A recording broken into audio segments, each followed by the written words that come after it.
Te prometo que cuando tenga plata, te daré toda la que me pidas. Esa frase la vi en un cajero automático. Por estos días, cada 4 años se ponen de moda las promesas. Y a pesar de que las promesas son las mismas, los que las hacen no siempre son los mismos, pero los que las creemos seguimos siendo los mismos. ¿Cuántos años llevamos escuchando esos personajes que dicen lucharemos por la corrupción? Y lo han cumplido. Nos han llevado a ser el país número 1 en corrupción. Mejor dicho, no nos han defraudado, nos lo prometieron y lo cumplieron. ¿Cuántos años llevamos escuchando promesas como durante este cuatrienio haremos que mejore la calidad de vida? Pero no dijeron que la calidad de vida de nosotros. Y efectivamente han mejorado la calidad de vida, pero de ellos. Así lo prometieron y así lo cumplieron. ¿Cuántas veces hemos escuchado? En los próximos 4 años habrá cambios en la educación y la salud. Y ahí se han visto los cambios, porque han cambiado los ministros que estaban antes, llegan los que ganaron las elecciones, así lo prometieron y así lo cumplieron. Seguimos escuchando promesas como durante los 4 años de mi gobierno tendremos más seguridad. Y efectivamente, les han duplicado los esquemas de seguridad. No dijeron que era la seguridad de nosotros. Lo que pasa es que nosotros pensamos eso, pero realmente no fue así. Como ven, no son ellos los que incumplen, somos nosotros los que entendemos mal. Hay promesas que resultan falsas o necesitan por lo menos de un apoyo para que se cumplan. Un señor de 90 años le prometió a su joven esposa de 20 años que la iba a dejar embarazada. Y efectivamente la dejó embarazada. Y el señor de 90 años, orgulloso de su esposa de 20, fue y le dijo al médico, ¿cómo le parece que dejé a mi novia, a mi esposa embarazada? Y el médico le dijo, felicitaciones, pero yo quiero que me escuche esta historia. ¿Cómo le parece que un día un cazador salió de su casa y en vez de tomar el rifle, cogió un paraguas y se fue de cacería? Y preciso en la mitad de la selva se le apareció un oso y el señor cogió ese paraguas y le disparó y ¡pa! El oso cayó muerto. Y le dice el abuelito de 90 años, pero no creo que haya sido por un disparo de un paraguas. Eso debió ser que alguien disparó primero. Le dice el médico, a eso quería que llegáramos.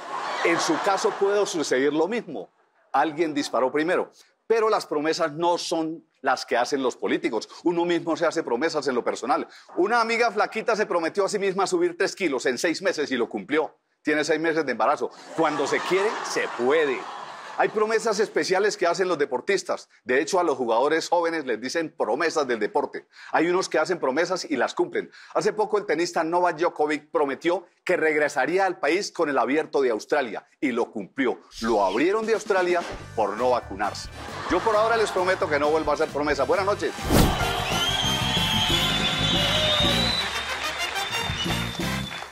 Llevo 30 años en mi trabajo y hasta este momento ningún cliente se me ha quejado. Esa frase la dijo un sepulturero y tiene razón, porque es que será a la única persona que no se le quejan, porque esa costumbre que tenemos de quejarnos por todo es un vicio que afecta mucho a la sociedad. Nosotros nos quejamos y no construimos. Hay personas que aun cuando las quejas les salen a favor, no saben cómo reaccionar. Personas que se quejan por la falta de trabajo, por la falta de empleo. El 1 de mayo son los primeros que se salen con una cartelera ya que dice abajo el desempleo. Llega un empresario y le dice, venga, trabaja aquí en mi empresa. Y dice, tanto desempleado y me la va a montar a mí. Uno anda quejándose absolutamente por todo. Las personas se quejan de la pobreza, pero hay un pobrólogo norteamericano que dice que ser pobre es bueno, por eso hay tantos. Es una reflexión de él por allá.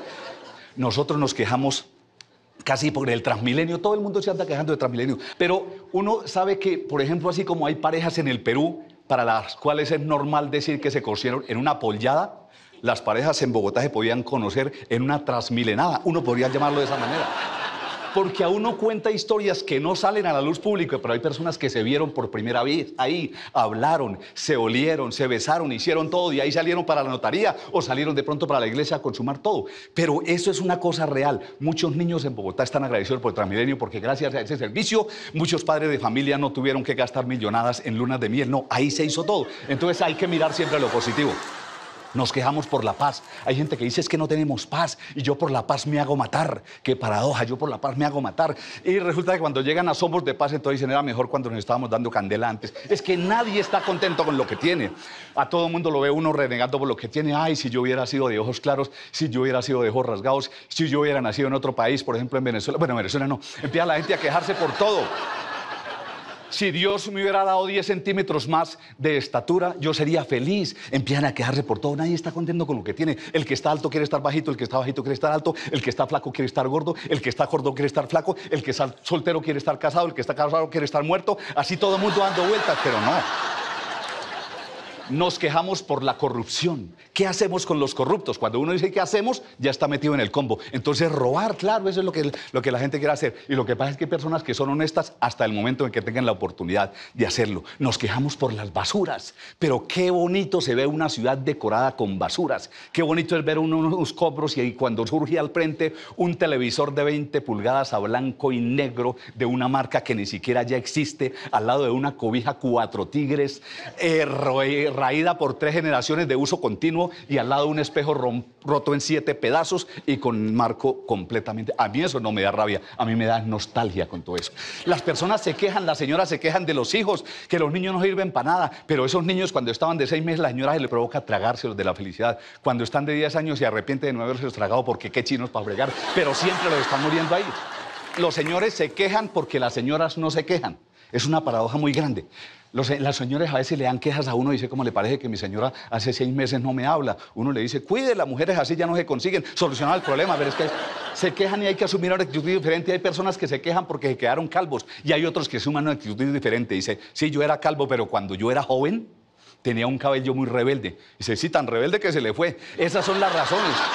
Hay personas que trabajaron toda la vida, personas que trabajaron toda la vida sin quejarse. El señor Beethoven en vida se dedicó a componer, en vida se dedicó a la composición, después de muerto se dedicó a la descomposición, pero ahí va. Uno encuentra personas, por ejemplo, todos los días nos quejamos de Chávez, pero Chávez es el único que acabó en Venezuela con la infidelidad. A todo hombre que tenga 2 mujeres le expropia una. Y esa es una paradoja importante de la vida. Por eso, para que nuestra sociedad no se convierta en un relajo, menos quejas y más trabajo. Buenas noches. Si os detienen por el ejercicio de vuestro trabajo, no os preocupéis. Pronto un juez justo ordenará vuestra libertad.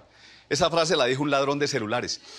Y eso es porque no hay nada más absurdo que la violación a la ley o la vulneración a la ley. En Colombia arreglamos todo haciendo leyes.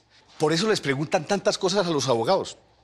Los abogados le dicen, doctor, ¿qué hago? Que es que me llamaron un abogado que me van a embargar todas las cosas de la casa. El abogado me dijo que me iban a embargar hasta la cama. El abogado le dice a la señora, no señora, la cama no se puede embargar porque según la ley los elementos de trabajo son inembargables.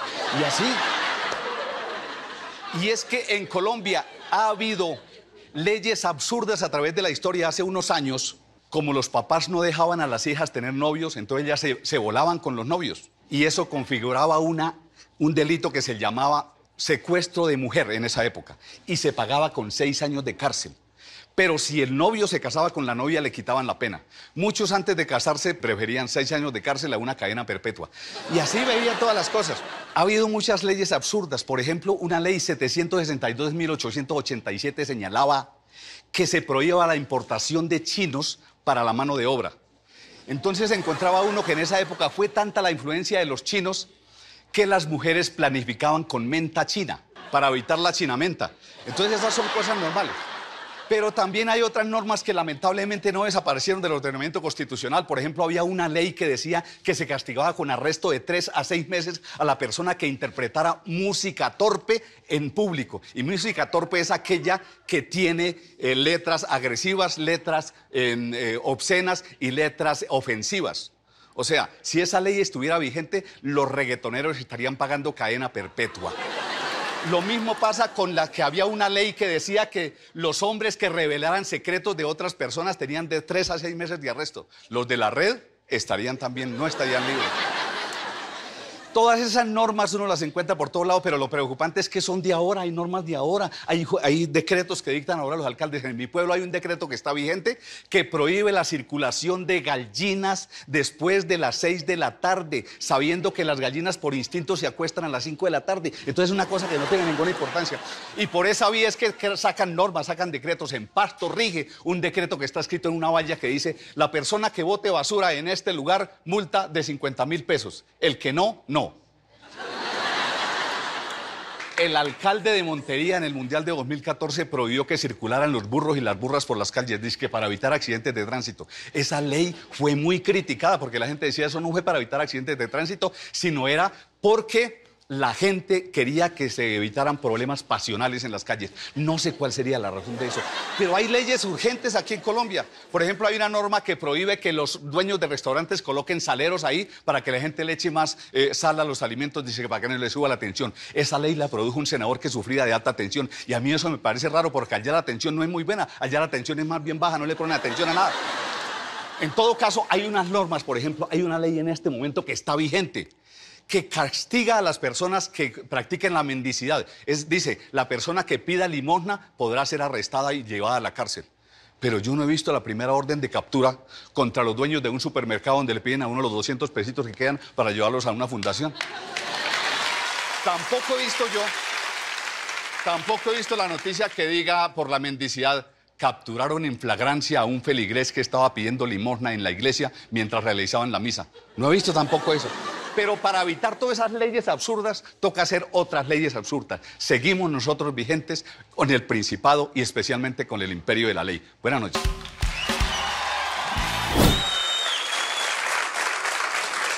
Solo podrán vivir en paz aquellos que cubran oportunamente sus compromisos todos los días. Esa frase la dijo un gota a gota, un cobrador. Nosotros todos los días nos preguntamos ¿por qué Colombia es una sociedad propensa a la guerra? Y la respuesta es porque nunca dejamos de utilizar el lenguaje de la guerra. Desde el mismo momento en que somos engendrados se produce una guerra a muerte. La naturaleza permite que 80 millones de espermatozoides luchen a muerte para conquistar un óvulo. Todos los que estamos aquí ganamos esa batalla. Pero ¿a quién se la ganamos? A nuestra propia familia. 80 millones de hermanos sería como para poblar 2 veces Colombia. Y seríamos todo familia. Pero no, solo serví yo y eso. Desde ahí empieza la guerra. Desde ahí empieza como esa discriminación familiar natural. Después se engendra la persona, permanece durante 9 meses en el vientre de una mujer, atrapado. Durante esos 9 meses está en una comodidad absoluta. Le llega la droga oportunamente. La comida también le llega a tiempo, está en una temperatura ideal y cuando está en lo mejor le dicen, listo, le hacemos el lanzamiento, desocúpense el predio, le dicen, mejor dicho, tocó nacer. Y nace y lo primero que hacen es recibirlo con una cachetada. Con eso le dan la bienvenida al mundo, como diciendo, píntela como quiera, a ver, para lo que es para que viene al mundo. Esos son puros lenguajes de guerra. El niño nace y sin darse cuenta parece que fuera un producto, una mercancía, porque de una vez lo reciben, lo pesan, lo miden, lo registran, lo mandan para el pabellón de los neonatos y allá lo vacunan. La vacuna es un lenguaje de guerra. Y ese mismo día le dicen cuáles son los enemigos que va a tener que pelear de por vida. Le dicen sus grandes enemigos a partir de ese momento son alias sarampión, alias la viruela, alias tifoidea, alias el polio. Todos ellos tienen sus compañeros de lucha a partir de este momento. El niño va creciendo y va encontrando después. Imagínense, las primeras clases las recibe con lenguaje de guerra en el jardín infantil, mis primeros guerreritos. El niño va creciendo y va encontrando muchas más personas que son sus enemigos, entre ellos la mamá. No hay cosa más deprimente para un niño de 8 años que escuche a la mamá comentando con su mejor amiga, ¿cómo me parece que este chino yo no me lo aguanto más? Cuando estaba de 6 meses me provocaba tragármelo, ahora me arrepiento de no habérmelo tragado. Ese chino está escuchando ese comentario y a partir de ahí le surge otra guerra, tiene que empezar a pelear con una mamá caníbal. Y lo triste es que uno va creciendo y sigue manejando ese lenguaje de la guerra, porque uno se encuentra una persona adulta y le dice, ¿qué está haciendo? Y dice, ahí en la lucha, mano. ¿Usted en qué está trabajando? Guerreándola, papá. Esos son puros comentarios de guerra y ellos van transmitiendo esos conceptos de generación en generación. Porque, por ejemplo, cuando hay una meta que no logran, la convierten en lenguaje de guerra, entonces le dicen a uno, se perdió una batalla, pero no la guerra. Y siguen comentando a las nuevas generaciones de los hijos, mi hijo es un guerrero. ¿Por qué es un guerrero? Porque pasó quinto primaria sin perder materia. No es un guerrero, es un estudioso. Es diferente, pero siempre lo quieren convertir al lenguaje de la guerra. Las personas que siempre uno va encontrando, de pronto le van trabajando otros temas diferentes y uno todos los días escucha. Guerra contra la corrupción, la guerra del centavo, la guerra contra las drogas, todo ese tipo de guerras. Lamentablemente, todo ese abono que nosotros metemos a la guerra lo cogen aquellos famosos líderes que son de izquierda o son de derecha, pero nos tienen teniendo la guerra como un negocio y nos van llevando hacia allá. Porque ellos tienen fanáticos. En Colombia no hay opinión política, sino hinchas, decía García Márquez, y por eso nosotros estamos siguiendo a todos. Por eso yo siempre tengo un consejo. En la política y el amor, en vez de ir a los extremos, quédese en el centro, porque ahí está lo mejor. Buenas noches, muy amable. En los últimos años el tiempo se me ha pasado volando. Esa frase la dijo una azafata. Y tiene toda la razón. Y la muestra está en que exactamente hace unos años yo estuve aquí disputando la final de los cuentachistes. Parece que fue ayer. Y sí, exactamente fue ayer, hace 32 años. Aquí estábamos. Ese día me acompañó mucha gente, la mayoría eran acreedores, pero todo el mundo quería que yo ganara. Eso era lo más importante. Y eso que en esa época no daban plata en efectivo. Hoy da 145 millones. En esa época daban un carro. Pero claro, era la primera vez que daban un carro en la televisión colombiana. Eso era la gran novedad. Y entonces por todas partes estaba la gente apoyándolo a uno. El hecho de solo ganar un carro en ese momento era algo muy grande. Hoy día le entregan a uno un carro con la cédula. Se lo entregan a uno con la matrícula, con el SOAT y con la garantía de que se lo lleve hoy y empieza a pagarlo dentro de 2 años. Se lo entregan a uno ya con partes y con los embargos porque saben que a los 2 años se lo van a quitar a uno porque no hay con qué pagar eso. Pero en todo caso, yo me gané ese carro y fui a reclamar el carro. Vengo a reclamar un Renault 9. Me dijeron, no señor, es un Renault nuevo, pero es 4. Pero en ese carro cumplí mi primer sueño. Me quedé dormido bajando a Pescadero y el primer total. Pero realmente no fue un sueño, porque ese carro era tan chiquito, fue un microsueño. Pero eso forma parte de las metas que va uno cumpliendo. Yo quiero mucho mi meta, dijo un habitante de Villavicencio. Y eso es una cosa de verdad. Porque uno lo que puede encontrar, por algo se empieza. Hay que empezar por poquito, dijo la novia de un enanito. Así tiene que ser la vida. Lo que pasa es que eran otros tiempos. En la televisión solamente había 2 canales, entonces obligatoriamente tenían que verlo a uno. Y si uno salía 2 sábados seguidos en televisión, en Sábados Felices, ya se convertía en lo que hoy día se llama un influencer. Entonces todo ese tipo de cosas le dicen a uno que hay que evolucionar. Hay que evolucionar, no se puede quedar en lo mismo, como decía Charles Darwin. El hombre tiene que evolucionar. Para Charles Darwin, el hombre proviene del mono. O sea que los chimpancés de hoy serán los hombres del mañana. Esa es una cosa muy importante. Entonces lo que yo digo es que uno tiene que estar cambiando, hay que evolucionar, no quedarse en lo mismo, en lo presente. Obviamente hay cosas que uno extraña. El carro nunca reemplazará al caballo, eso lo dijo una yegua. Pero nosotros sí somos seres humanos y uno tiene que seguir dando evolución. Hay una cosa muy importante con todo esto y es que a veces la gente vive en la comodidad. Hay gente que dice yo quiero vivir toda la vida en coche y terminan en coche fúnebre, pero al fin y al cabo coche. Y yo lo único que quiero decirles ya como mensaje final en esta Navidad es que por favor armen el pesebre. Y si alguien no les quiere mostrar el pesebre, déjelo en visto. Y si alguien no les quiere mirar el arbolito, no le pongan bolas, no le paren bolas. Buenas noches. Durante mucho tiempo luché para lograr poder. Y cuando logré poder, ya no pude. Esa frase le dijo un viejito de 97 años. Todos tenemos algún nivel de poder. Yo, por ejemplo, tengo poder sobre mí mismo. Y hasta ahí llega mi poder. Por eso, cuando alguien me pregunta, ¿usted qué hace en Sábados Felices? Yo les digo, yo hago caso. Existen diferentes niveles de poder. Un solo gesto tiene poder. O ustedes no me pueden decir que no hay poder en un gesto de la mamá cuando lo encontraba uno jugando en la calle y le hacía esto. Con ese gesto significaba se acabó el juego, se acabó el tiempo, se acabó el permiso, se entra, cierra la puerta, se acuesta, me apaga la luz, se me presenta mañana a las 6 de la mañana y eso se cumplía al pie de la letra. Eso sí es el ejercicio auténtico del poder. Tiene poder la belleza de una mujer. Una mujer en hilo dental tiene más poder. Por eso se habla de los hilos del poder. Tiene poder una empleada del servicio, empezando porque ya no se llama empleada del servicio, sino asesora en asuntos domésticos internos. Eso ha cambiado totalmente. Ellas ejercen el poder a las 1000 maravillas. A mí me da pavor cuando sale la asesora en asuntos domésticos internos de mi casa con esa cacerola en la mano. Me dice, don Heriberto, los huevos revueltos o fritos. Yo digo, yo los quiero duros. Dice, no está ni tibio. Esa es la forma de ejercer el poder. De ahí viene la famosa frase esa que dice que tienen la sartén por el mango. Desde allá viene. Yo pienso que las personas o los profesionales que menos tienen poder en el mundo son los humoristas.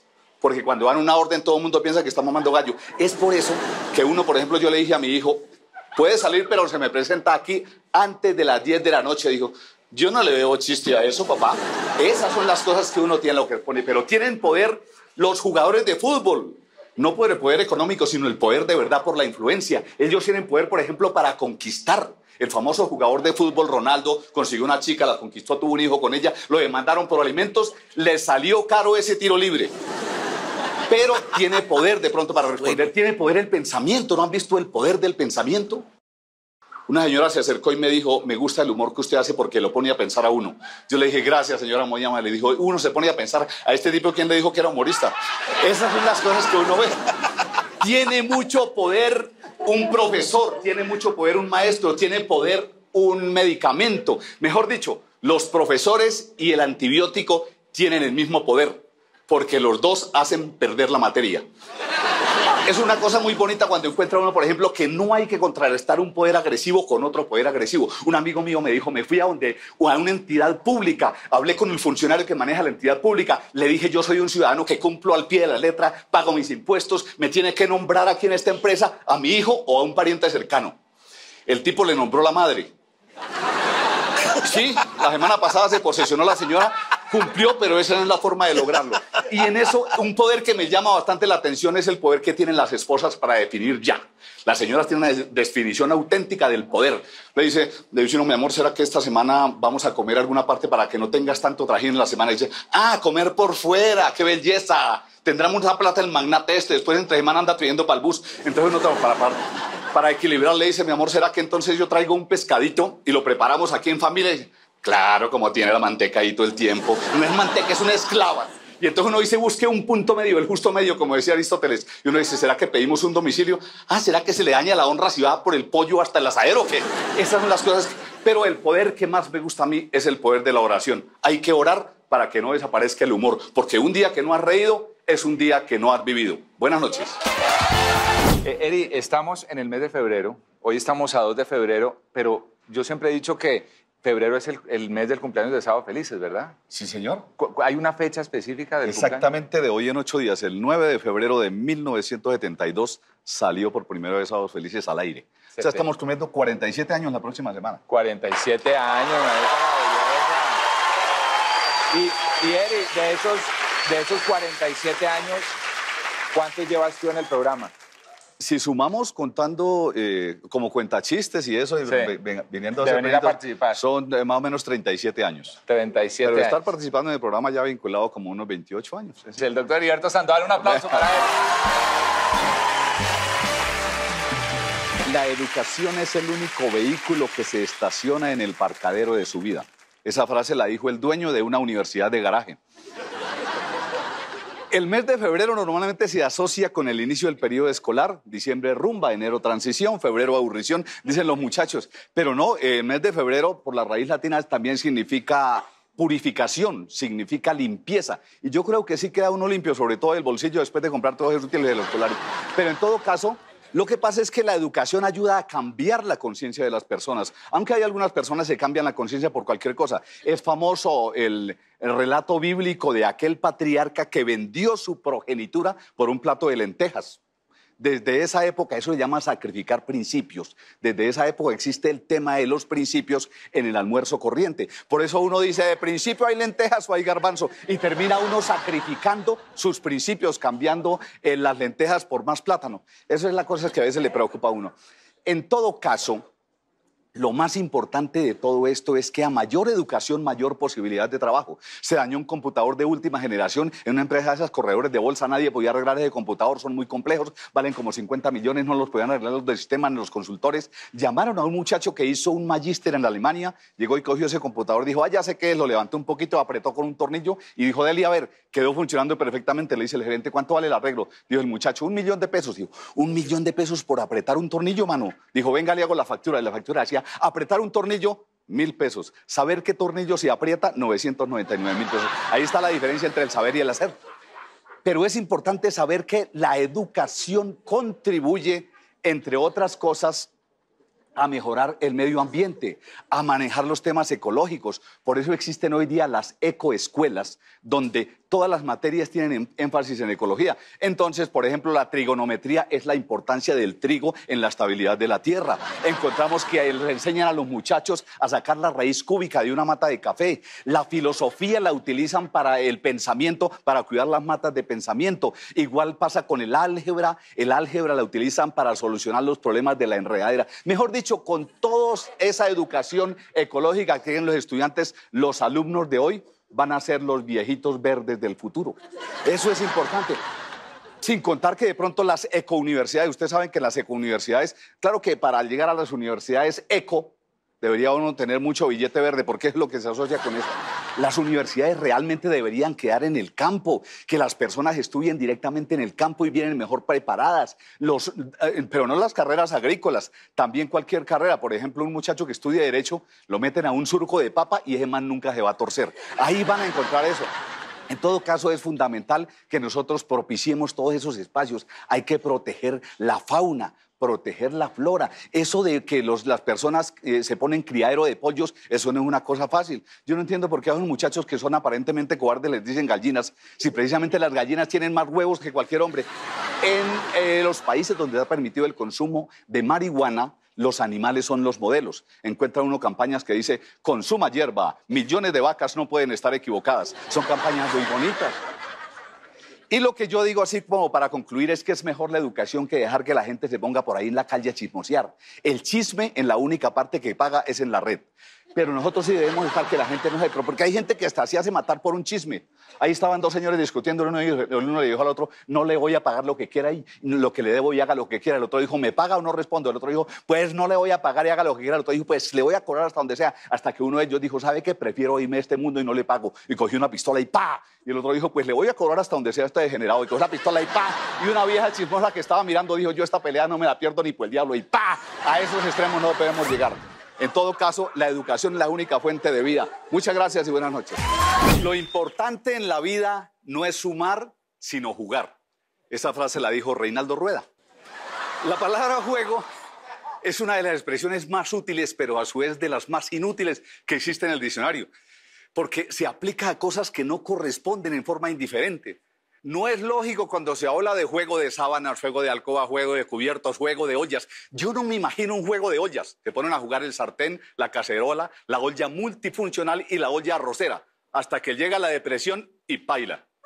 O un juego de cubiertos, se ponen a jugar el tenedor, la cuchara y el cuchillo, hasta que el cuchillo dice, ay, no juguemos más, me voy a almorzar porque tengo filo.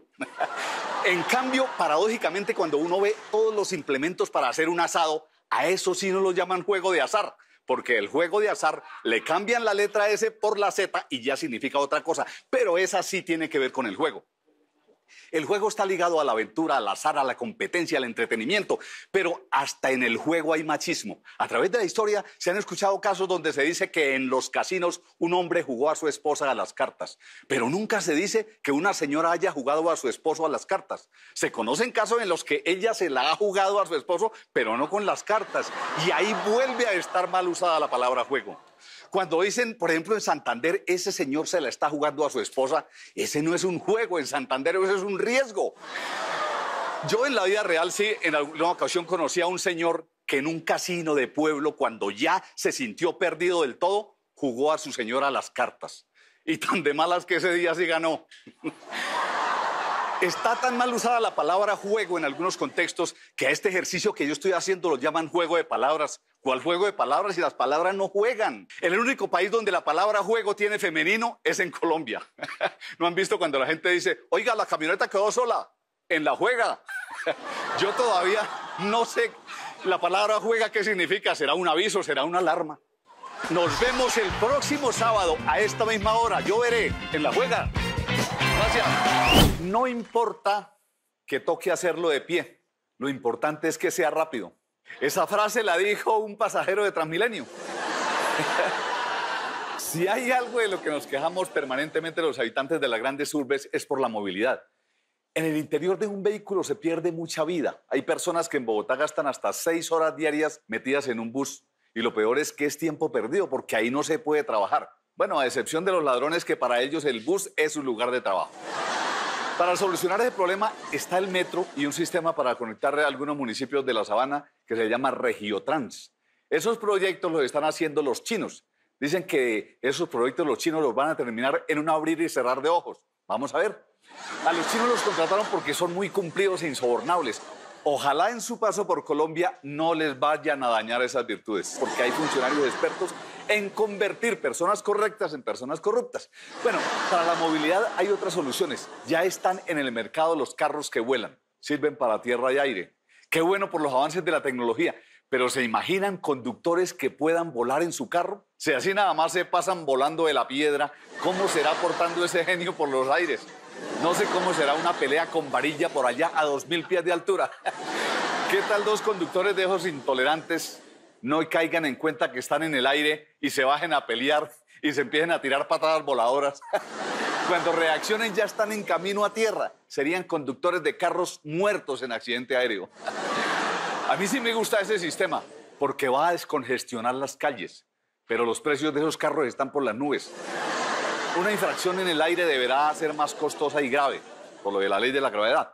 Yo creo que nos deberíamos preparar mucho más para optar por el sistema de los carros que vuelan. Yo no me quiero imaginar una señora celosa persiguiendo a su esposo en un carro volador. Ni Los Ángeles lo van a salvar. O un papá posesivo con un carro volador cuidando a su hija desde el aire para que el novio no le coja las manos.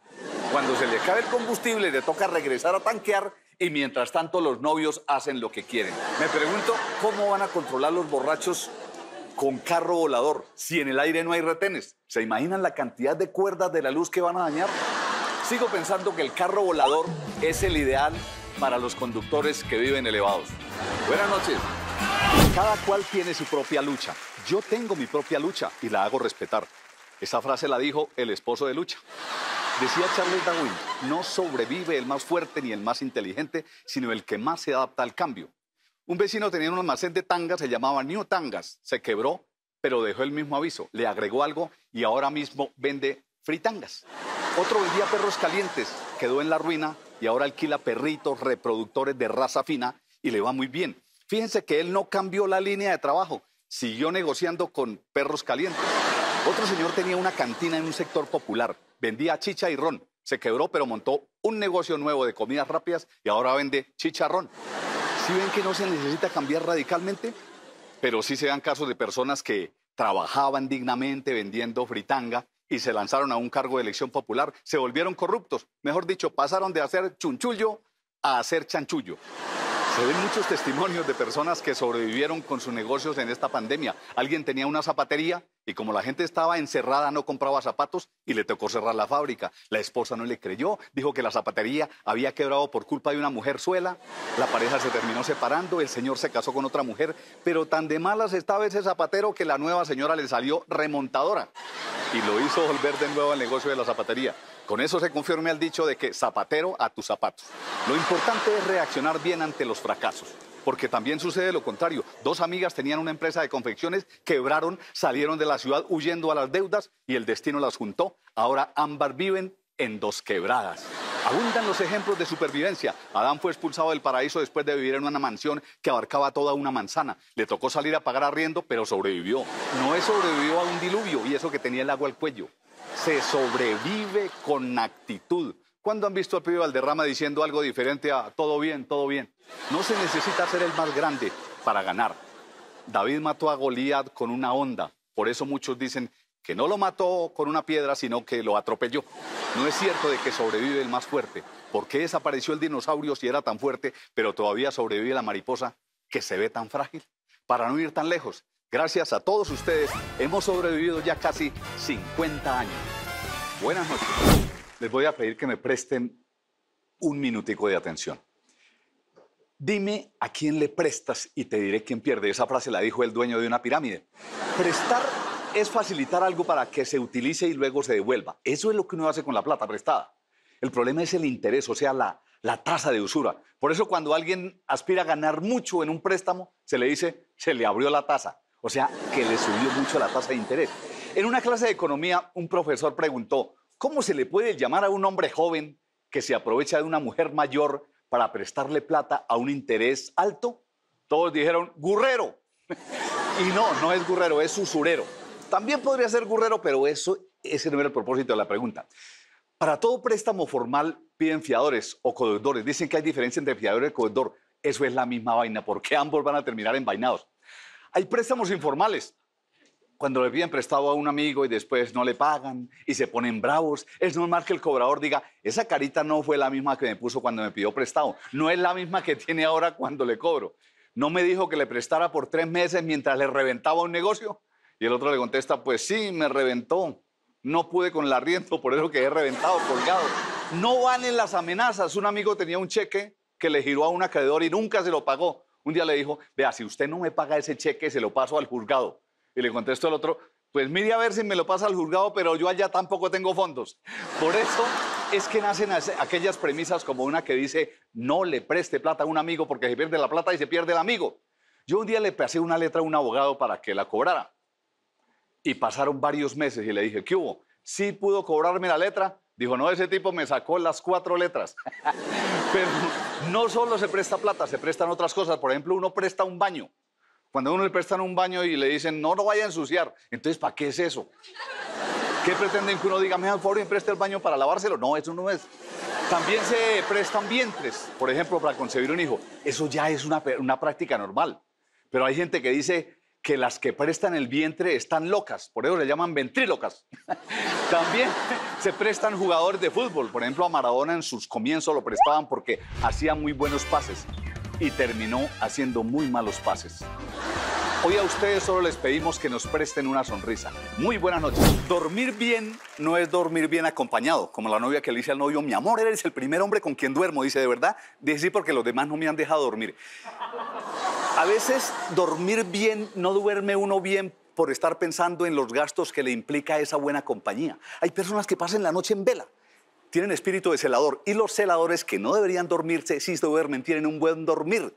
Ellos se duermen en las horas pico. En el mundo de la vigilancia, las horas pico son entre 2 y 4 de la mañana porque ellos clavan el pico y ahí es donde aprovechan los ladrones. Cuando uno mira que deben dormir los deportistas de alto rendimiento por lo menos 9 horas, los de la Selección Colombia dormían bien las 9 horas, pero siguieron durmiendo hasta el estadio y cuando se despertaron estaban eliminados.